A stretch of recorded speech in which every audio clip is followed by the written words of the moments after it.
The 2010 Beringer Private Reserve Cabernet has beautiful fruit expression, black brambly fruit characters, minerality, a bit of a graphite note to it, and then in the mouth it just has this wonderful richness, this beautiful length. The Beringer Private Reserve Cabernet in 2010 really relies a lot on the vineyards in the St. Helena appellation, specifically our St. Helena home vineyard and Chabot Vineyard, where we are now. Chabot Vineyard is off of Glass Mountain Road, and the reason that they called it Glass Mountain is really obvious.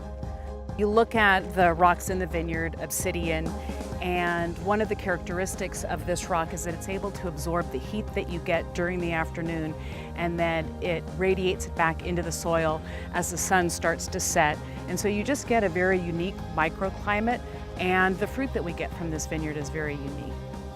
Over the last 27 harvests that I've been at Beringer, I've certainly become more convinced that it's attention to details that really pay off, and experience from 27 vintages, so that I've really had the opportunity to get to know each one of our vineyard sites intimately. You think about different years, you think about the condition of the vineyard, what issues you possibly had. You know what the microclimate conditions are like, and so what you really need to watch out for.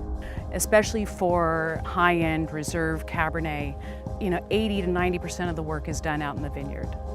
You look at it and it is predominantly coming from the St. Helena appellation, very similarly to our first vintage of Private Reserve Cabernet in 1977. Both of these vineyards really produce wines that have just a beautiful texture to them, a lot of richness and a lot of concentration, and then there's a touch of Petit Verdot, which adds this wonderful inky minerality to the wine.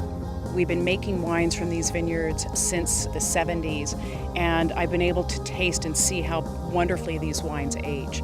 So a wine like the 2010, which has this wonderful balance, I know is going to last for decades to come.